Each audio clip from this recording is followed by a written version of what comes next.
All right, so legally, how does this actually work now? This fallout from the former Eskom CEO with Annika Larsen. The ANC, to remind you, has given the former CEO 7 days to respond, or they'll file criminal charges against him. So luckily, we've got very clever people in the world, one of them kind enough to join me, Mpumelelo Zikalala, legal expert. Hello to you, Mpumelelo. Morning. I hope you're still with me, that your picture isn't frozen. Let's start there. Can the ANC lay charges against the former CEO of Eskom? Good morning.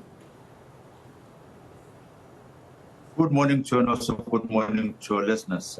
Yes, they can. Let's remember we have a law called the Prevention and Combating Corrupt Activities Act, which is PRECA. Under Section 34, it places an obligation on people that's in position of power, like the former CEO, Mr. Annika Larsen, to say that if there are instances in which there's corruption, there's any criminal activity that has taken place, especially when it comes to amounts which are over 100,000 rands, we place a duty on you to go and report it to the police. But let's use the words which are stated in that particular act. It says that you must inform or you must be reported to any police official. So you don't have to open a case.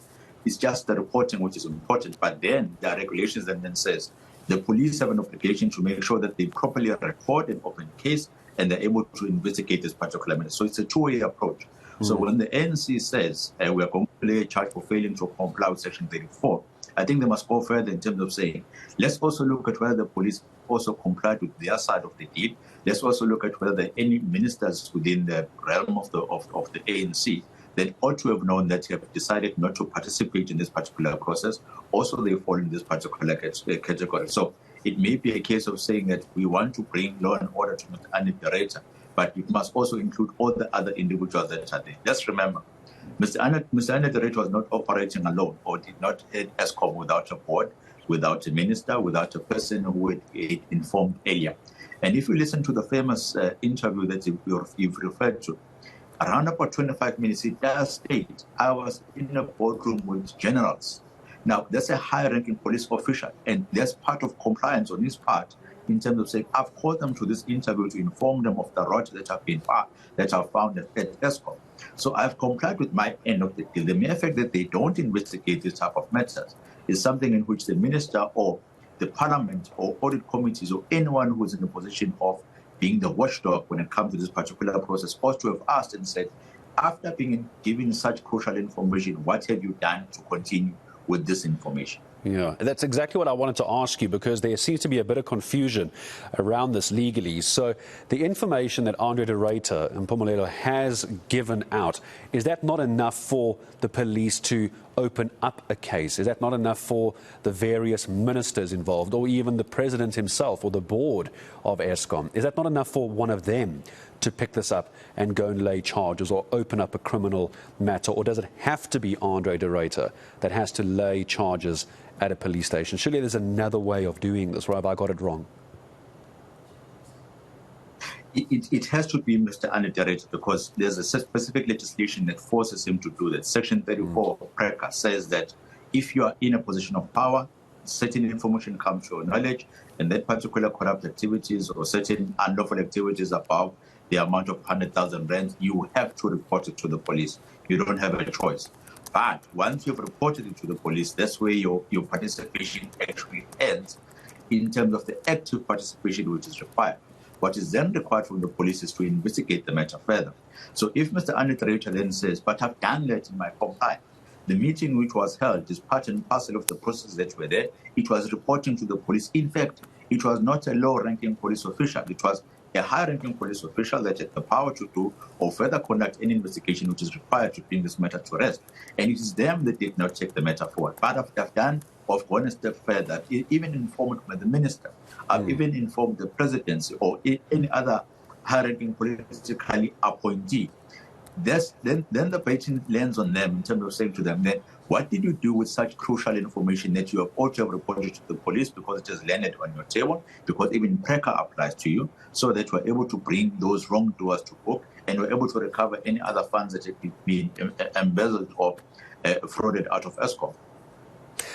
Curious as well to find out from you that if in a case like this, where there's concern for his own safety, Andre de Ruyter in this interview making it very clear that there has been threats on his life. We all heard about the cyanide poisoning and the coffee cup, etc. as well. Is Andre de Ruyter in a case like this in Mpumelelo not now a whistleblower? Maybe he doesn't want to come out. I'm not speaking for Andre de Ruyter, of course I'm not.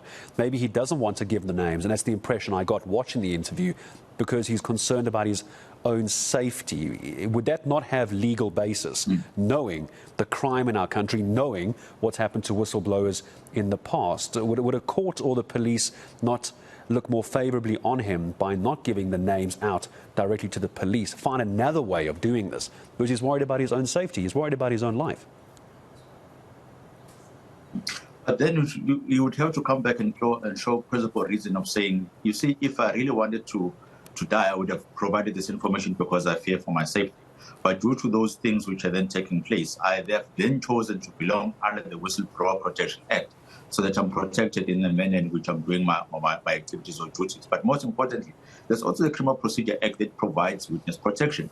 And once the police are aware of certain things which are taking place, and they need to protect a particular witness with all the resources that they are available, the processes that are there, in order for him to be protected. I think the most important thing is, did you comply with the legislative or fiduciary duties as per the Companies Act? Most importantly, as per PRECA, the answer would be yes, I provided the information to the police. Is the information sufficient? I think that's a question that he can be able to answer in terms of all the allegations in which we are alleging to. The next question is, what did the law enforcement agencies do in order to protect you from providing further information and making sure that they're able to preserve the information as it comes to you? That's the one thing in which we must then focus on the police ministry and say to them, what actions have you taken based on information which was provided to you at that time?